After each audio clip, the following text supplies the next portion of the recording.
வந்து முழுக்க முழுக்க அரசியல் படம், காமெடி படம்.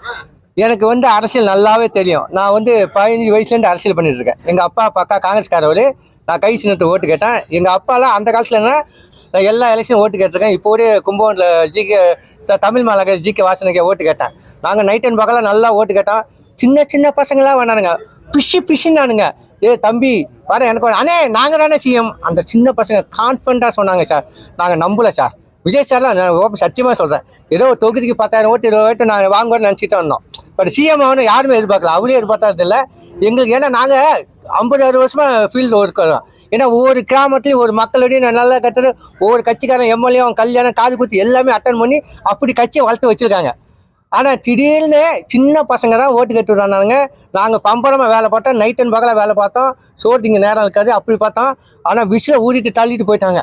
இந்த டைட்டில் யார் சொன்னாங்கன்னு தெரியல, ஆனால் யார் சொல்லியிருந்தாலும் வாழ்த்துக்கள். என்னன்னா நாங்கள் ஃபிலிம் சேனலில் வந்து டைட்டில் அரசியல் டைட்டில் வச்சோம். தம்பி இங்கே அரசியல் டைட்டில் அலோடு இல்லை, இப்போ ரூல்ஸ் புதுசாக வந்துட்டான். போடுங்க மாவட்டு உலக மகள் வச்சு இதெல்லாம் டைட்டில் வைக்கக்கூடாதுன்ட்டாங்க, மேலேருந்து உத்தரவு வந்துட்டான். அப்போ என்னடா நம்ம படம் போட அரசியல் படம் இது ஃபுல் காமெடி. நான் வந்து அரசியல் எல்லாத்தையும் ஓட்டு கேட்டேன். இப்போ ஒரு கும்பகோணம் ஃபுல்லாக ஓட்டு கேட்டேன் தமிழ் மாநில காங்கிரஸ் ஜிகே வாசன் ஐயாவுக்கு. ஆனால் மக்களுக்கு நல்லா எங்களை ஆதரவு கொடுத்தாங்க. ஓட்டை மட்டும் மாற்றி போட்டுட்டாங்க. சரி ஓகே, மக்கள் அந்த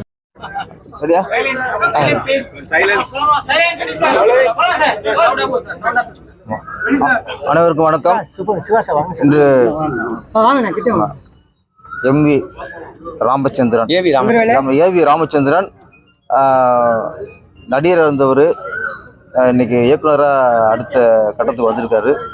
ஆமாம், நிறைய இயக்குனர் நடிச்சுக்கிட்டு இருக்காங்க, சுப்பிரமணிய சிவா மாதிரி ஆட்கள்லாம். ஆமாம், ஆனால் நடிகர்களும் இயக்குனர் ஆக்கியிருக்காங்க. அப்படி தலைகளாக இண்டஸ்ட்ரி மாறிக்கிட்டு இருக்கு. நல்ல உழைப்பாளி, பாட்டெலாம் பார்த்துருக்கேன். ரொம்ப இன்வால்மெண்ட், நல்ல உழைப்பாளி. இப்போ அவர் இந்த படத்தோட லைன் சொன்னார், அப்போ தெரிஞ்சது உள்ள கொஞ்சம் விஷயம் இருந்திருக்கு. அவர் ஒரு இயக்குனர் வந்து உள்ளே இருந்துகிட்டே இருந்திருக்காரு. நல்ல ஸ்டோரி நாலேஜ் இருக்குது, ஜெயிக்கணுங்கிற ஒரு வெறி இருக்குது. அந்த ஜெயிக்கணுங்கிற வெறி இருந்தாலே போதும், நம்ம வெற்றி அடைஞ்சிடலாம். இந்த படத்தோட கதை ஆக்சுவலி வாழ்க்கையே போராட்டம். ரைட்டு வாழ்க்கையே போராட்டம் இருந்தால் கூட இது தனிப்பட்ட ஒரு மனிதோட வாழ்க்கையை பற்றி இல்லை, ஒட்டுமொத்த மக்களோட வாழ்க்கையை பிரதிபலிக்கிறது. ஏன்னா இது அரசியல் கதை. அரசியல் படங்கிறது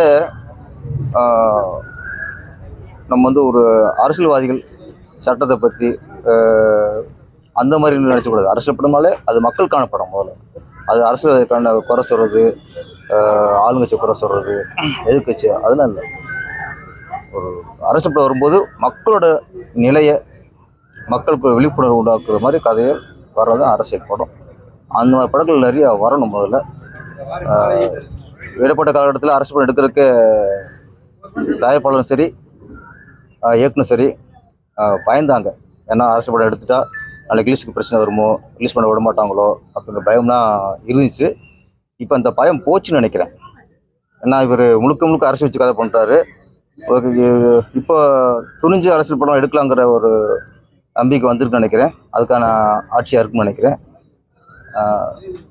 இப்போ ஆளுங்கட்சி கூட எங்களோட வேண்டுகோள் கூட தயவுசெய்து ஒரு குடும்ப கதை எப்படியோ, ஒரு லவ் ஸ்டோரி எப்படியோ, ஒரு க்ரைம் ஸ்டோரி படங்கள் எப்படியோ அதே மாதிரி தான் நீங்கள் அரசியல் கதையும் பார்க்கணும்.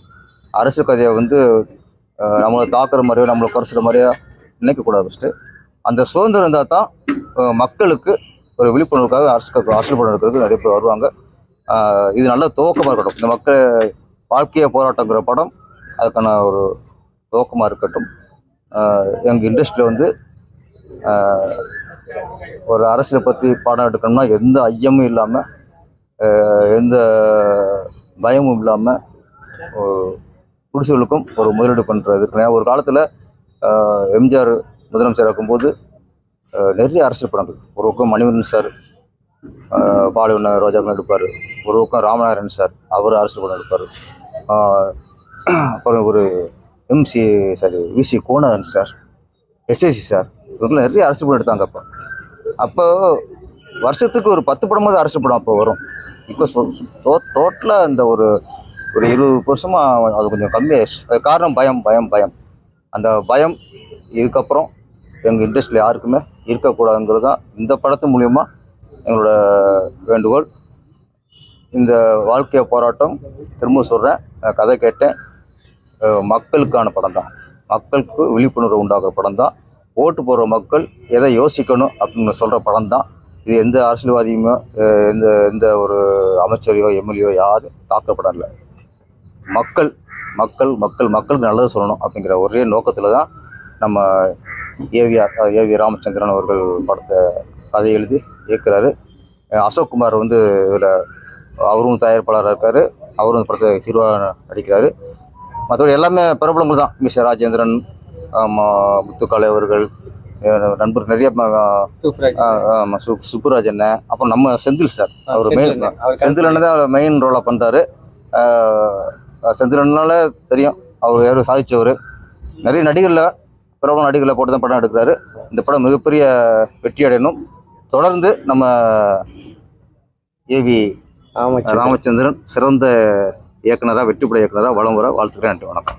அரசியல் படம்னு நான் சொன்னீங்க. அரசியலா ஒரு கேள்வி, வாழ்க்கையே போராட்டம். இப்போ வந்து இளைஞர் மத்தியில வாழ்க்கையே போராட்டம் ஒரு விஷயம் ஆயிடுச்சு. அவங்க கட்சியை சார்ந்து வந்து ஒரு கூட்டு வந்து இறந்து போறவங்களுக்கு 30 பேருக்கு வேலை போட்டு கொடுத்தாங்க. இப்போ நீங்க பாத்தீங்கன்னா இளைஞர்கள் போராட்டம் பண்றாங்க, வேலை கிடைக்கலன்னு சொல்லிட்டு எப்படி பாக்குறது? வேலை கிடைக்குதுல்ல, கிடைக்கலையாமே, அதனாலதான் அவங்க கஷ்டப்பட்டு இருக்காங்க. கட்சியை சார்ந்து போயிட்டு வந்து இறந்து போனவங்களுக்கு 30 பேருக்கு வேலை போட்டு கொடுக்குறாங்க. படிச்சு 2 வருஷமா படிச்சு வெயிட் பண்றாங்க, எழுதுக்கு வெயிட் பண்றாங்க, ஆனா அவங்களுக்கு வேலை கிடைக்கல. இப்பதான் ஒன்றும் ஆரம்பிக்கிறாங்க, வரும், திரும்ப வரும். எத்தனை நாள் பொறுத்து சார் வரும்? நீங்க ஒரு இப்ப அண்ணாமலையும் சொல்லியிருந்தாங்க, பேசியிருந்தாங்க. இப்ப வந்து அண்ணாமலையை சப்போர்ட் பண்ற மாதிரி தான் பேசியிருக்காரு, விஜய் சாருக்கு சப்போர்ட் பண்ற மாதிரி தான் பேசியிருக்காரு. ஆனா அவர் ஒரு கட்சி ஆரம்பிச்சிருக்காரு. ஏன் இல்ல அது விஜய் கட்சியோட சேர்ந்துருக்கலாமே? நான் சரியா ஒரு அரசியல் கட்சியை எதிர்த்து பேசுறதா, எதிராக செயல்படுறது தான் ஒரு அரசியல் நினைக்கிற தப்பு. ஃபர்ஸ்ட் நல்லது செஞ்சா அதை பாராட்டுங்கிறது ஆரோக்கியமா நம்ம மாற்றோம். முதல்ல ஒரு அரசியல் கட்சி ஆரம்பிச்சு இன்னொரு அரசியல்வாதியை பாராட்டுங்கிறது அதை நீ வர இருக்கணும். இல்லை சேர்றது இல்லை. அவர் என்ன சொன்னாரு, இதுவரைக்கும் அவர் நல்லது பண்ணியிருக்காரு, பாராட்ட விஷயத்தை பாராட்டணும், எதிர்க்க வேண்டிய விஷயத்தை எதிர்க்கணும். அவர் இப்போ வந்து பாராட்ட விஷயம் பண்ணியிருக்காரு, பாராட்டாரு. எதிர்க்க மாதிரி அதை பண்ணாருன்னா எதிர்ப்பார். தமிழ் திருவிழா சார்பாக சிஎம் வந்து பாராட்டுறாங்க பேச்சாச்சு. இயக்குனர் சங்கத்தில் அது பங்கு பேச்சுவார்த்தை இல்லை, இயக்குனர் தான் நம்ம முதல் பங்கு இருக்கும். என்ன முதல்ல எங்கள் கோரிக்கை, முதல்ல நாங்கள் தான் அந்த கோரிக்கை வச்சது. அப்புறம் ப்ரொடியூசர், ஏன்னா இயக்குனர் இல்லாமல் எந்த நடிகர்னு பெருசாக உருவாயிட முடியாது. தயாரிப்பில் முதலீடு பண்ணலாம், ஆனால் இயக்குனருடைய கற்பனையும் அவங்களுடைய திறமையும் தான். எம்ஜிஆராக இருக்கட்டும், ரஜினி சாராக இருக்கட்டும், எல்லாருமே அவங்களுக்கும் ஒரு ரஜினி சாருக்கு ஒரு பாலச்சந்தர் கிடைச்சாரு. இது மாதிரி எம்ஜிஆருக்கு ஆரம்ப இடத்துல இயக்குனர் இருக்காங்க. இயக்குனர்கள் தான் ஒரு படத்தை வெற்றிக்கு காரணம். அப்படிங்கும்போது இயக்குனர் சங்கம் சார்பாக முதல்ல நாங்கள் பாடம் நடத்தணும்னு நினைக்கிறோம். புதுசு கவுன்சிலையும் தீவிரமாக இருக்காங்க. நாங்கள் தான் ஆர்வமாக இருக்கோம். ஆமாம், அங்கேயே ஆர்வமாக இருக்கும்போது தெரில.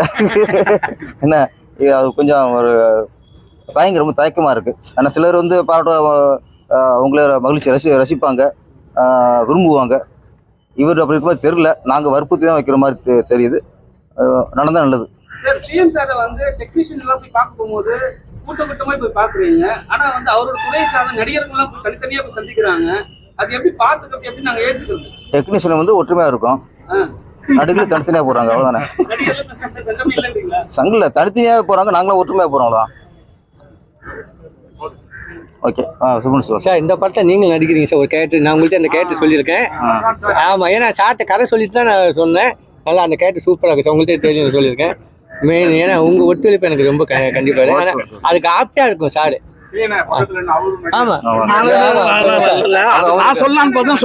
அதாவது அண்ணன் ஒரு பாதுகாப்பா இருந்த கலைஞன் வந்து விவேக்.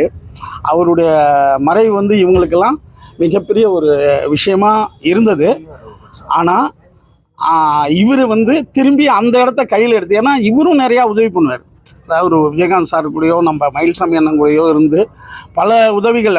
இன்னும் சொல்லப்போனால் நம்ம ராமச்சந்திரனை பற்றி சொன்னால் கடன் வாங்கிலாம் உதவி பண்ணுவாருன்னு சொல்லி அவருடைய நண்பர்கள் சொல்லுவாங்க. ஏன்னா ஒரு வசதியாக இருப்பவர்கள் வந்து உதவி செய்கிறதுன்றது சாதாரணம். ஒரு ஏழ்மையில் கூட தான் இல்லாதவனுக்கு வந்து உதவி பண்ணுறதுன்றது ஒரு பெரிய நிலை. அது அப்படி ஒரு ராமச்சந்திரன் இப்படி ஒரு படத்தை பேர் அப்படி ஆமாம் ஆமாம் கொடுக்கும் மனசுள்ள பேர் அது. அடுத்தது இப்படி ஒரு அரசியல் படம், அதாவது நம்ம எதிர்பார்க்கவே இல்லை. இவர் வந்து ஒரு ஒரு நகைச்சுவை கலைஞனை தான் நம்ம பார்க்குறோம்.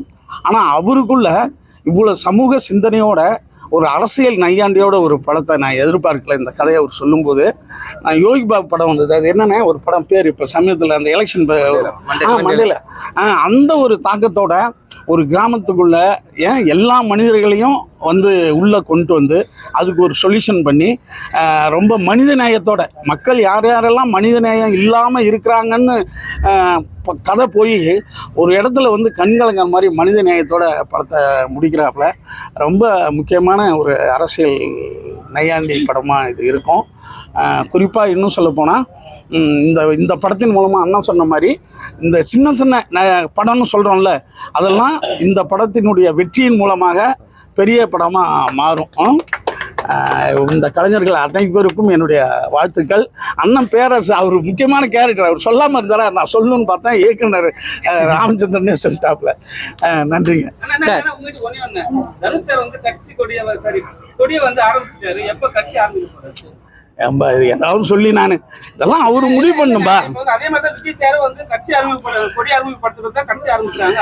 இல்லை எப்போதுமே வந்துப்பா சில விஷயங்கள் தான் நம்ம சொல்லலாம், சில விஷயங்கள் அவங்க தானே முடிவு பண்ணோம். அதை நம்ம இது பண்ண இல்லை அது அவரு தான் முடிவு பண்ணோம். அவரு கூப்பிட்டு நம்ம கிட்ட சொன்னார்னா அதுக்கான வேலையை பார்ப்பேன். இதில் ஏன்னா நம்ம எல்லாத்தையும் சொன்னால் வருத்தம் வந்துரும்பா. ஏன்னா அவங்க கூட நம்ம இருக்கிறோன்னும் போது ஒரு லெவலுக்கு மேலே நம்ம பேசக்கூடாது. ஏன்னா இல்லை ஒரு நீண்ட பயன் பெரிய ஆள்கிட்ட நீண்ட பயணம் பண்ணுறதுடைய நெருக்கடியே என்னன்னா எதுக்கு அவங்க கோச்சிக்குவாங்க, எதுக்கு நம்மளை அப்ரிஷியேட் பண்ணுவாங்கன்னு நம்மளுக்கு தெரியாது. அது ரொம்ப அதாவது இது ஒரு கத்தி மேலே நடக்கிற கதை, ரெண்டு பக்கமும் கூறுள்ள கத்தி கூட பழகிட்டு இருக்கிற கதை. அது வந்து உங்களுக்கும் தெரியும், இருந்தாலும் நீங்கள் போட்டு பார்ப்பீங்க, அதான் விஷயம். ஏன்னா அவங்கவுங்களுக்கும் ஒரு மனசுக்குள்ளே ஒன்று இருக்கும், அது சரியான நேரத்தில் அது இன்னும் சொல்லப்போனால் அவங்களுக்கு சரியான ஆலோசகர் நிறைய பேர் இருப்பாங்க, அதெல்லாம் முடிவு பண்ணி அவங்க பண்ணுவாங்க. ஏன்னா இது பெரிய விஷயம் இல்லையா?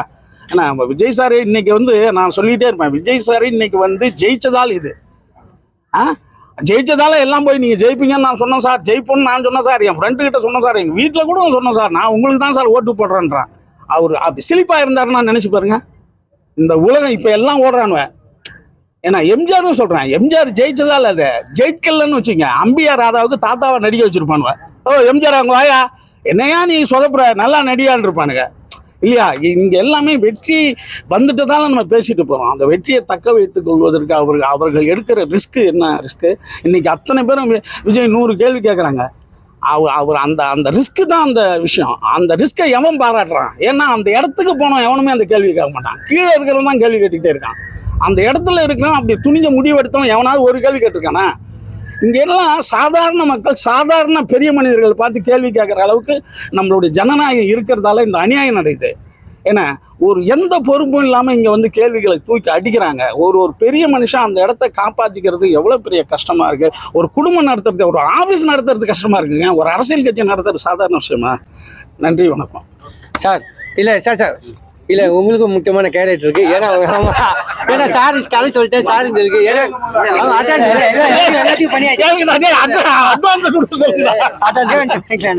பார்த்துட்டு பேசுனா வித்தியாசம் கொடுப்போம், பேசணும் கொடுத்து அப்போ கொடுக்கலாம் போல இருக்கு. கதை உங்களுக்கு இன்னும் நிறைய பேசிருக்கேன். இப்போது ஹீரோ ஒவ்வொரு மந்திரி ஒவ்வொரு ஆட்சி வரும்போது அவங்க செய்யறாங்க, மக்கள் சேவை செய்யறாங்க, அது நம்ம குறை சொல்லவே முடியாது. மக்கள் இன்னும் எதிர்பார்க்குறாங்க பெருசா. ஏன்னா நம்ம வேலையே பார்க்காம 100 நாள் வேலைன்னு ஒன்று வருது சார். அந்த வேலை வந்து என்ன பண்ணணும் தெரியுமா? ஊரில் ஒரு வேலையும் நடக்கக்கூடாது, விவசாயத்துக்கு ஆள் கிடைக்கக்கூடாது, எல்லாம் படுத்துக்குதுங்க, களை எடுக்க ஆள் கிடைக்காது, பில்லு பிடுங்க ஆள் கிடைக்காது, அப்படி இருக்குது. ஏன்னா மக்கள் சோம்பேறியாக ஆக்கிட்டாங்க. ஒரு சில திட்டங்கள் அப்படி இருக்குது, அது மக்கள் செய்கிற திட்டமோ அது என்ன தெரியல. சரி, அது நம்ம அரசியல் வேண்டாம், எல்லாம் நல்லா இருக்கணும் சார். ஒன்று மட்டும் தெரிஞ்சுங்க, இது வாழ்க்கையில் நிரந்தரம், வாழ்க்கை ஒரு போராட்டம், சந்தோஷமாக இருக்கணும் சார். மனசார யாரையும் சிரிக்க வைக்கணும். நான் என்னோட கேரக்டர் தான். அதாவது விவேக் சார் மயில்சாமி, அப்படி மயில்சாமிலாம் நான் கூடயே இருக்கேன், அவர்கிட்ட காசு இருக்காது சார். திடீர்னு போண்டாமணிக்கு உடம்பு சரியில்லை, இந்த குண்டு சொல்லி ஒரு அடிபட்டுனா கையில் காசு இல்லை, உடனே செயின் அடமான சேட்டுக்களை நான் தான் கொண்டு வைப்பேன், வச்சுட்டு போவார். அவர்கிட்ட காசு இல்லைனாலும் யார்ட்டையும் ஃபோனை போட்டு Sathyaraj sir, Vivek sir, Ponvannan sir, இது மாதிரி ஃபோனை போட்டு கிளி அங்கே பணம் வாங்கிட்டு நான் போய் வாங்கி கொடுத்து நிறைய பேர் ஹெல்ப் பண்ணுறேன். டெக்னீஷியன் நிறைய பேர் மயில்சாமி அது மாதிரி யாரும் கூப்பிட்டோடனே வாங்க சாப்பிட கூப்பிடுவார் எல்லாத்தையும். அவர் சொல்லுவார் காசு பணம் இல்லை நிரந்தரமா இருக்கிறதே சந்தோஷமாக இருக்கணும். அதே விவேக் சார் வந்து நிறைய ஹெல்ப் பண்ணார், சமுதாய பற்று உள்ளவர், சமுதாயத்தில் எல்லாம் படிக்கணும், எல்லாம் வேலைக்கு போகணும், அன்பாக இருக்கணும், அப்படி அவரும் நிறையா ஹெல்ப் பண்ணியிருக்காரு. ஏன்னா 2 பேரும் எனக்கு 2 கண்கள். எனக்கு கையில் காசே இருக்கா சார், இவங்கள்ட்ட வந்துட்டேன்னா போதும், நல்ல சாப்பாடு. எனக்கு விவேக் சார் வந்து ஆஃபீஸில் ஃப்ரீயாக ரூமே கொடுத்துருந்தாரு. அது யாருமே கொடுக்க மாட்டார். இல்லை இது உன் ஆஃபீஸ் மாரி எப்போலாம் போகும்பாரு. அதுமாரி சான்ஸ் அவரே சொல்லிவிடுவார். அதே மயில்சாமின்னு சரி ஃபங்க்ஷனு எல்லாம் போகிறேன், 2 பேருமே எனக்கு ஃபுல் சப்போர்ட். ஆனால் எனக்கு மட்டும் இல்லை, நிறைய பேருக்கு இருந்தாங்க. அது பெரிய இழப்பு தான். ஏன்னா 2 Vadivel sir Vivek sir 2 comedy track. இந்த பக்கம் ஒரு 10 பேர், இந்த பக்கம் 10 பேர், நல்லா காமெடியாக ஓட்டிட்டு இருந்துச்சு. இப்போ கொஞ்சம் எல்லாம் போராடிட்டு இருக்கான். வாழ்க்கை போராட்டம் தானே. நீங்கள் பார்க்காத சினிமா இல்லை, நீங்கள் பார்க்காத நடிகர் கிடையாது. நீங்கள் உங்கள் கண்ணு முன்னாடி வாழ்ந்தவன் 1000 கோடி, கெட்டவன் 1000 கோடி இருப்போம். இருந்தாலும் வாழ்க்கையை சூஸ் பண்ணி இருக்கிற வரைக்கும் நல்லா சந்தோஷமாக இருப்போம் சார். நம்ம யாரையும் கெடுக்காமல் யாருக்கும் கெல்ல பண்ணுவோம், வாழ்றதே பெரிய போராட்டமாக இருக்கும் சார். என்ன சார்?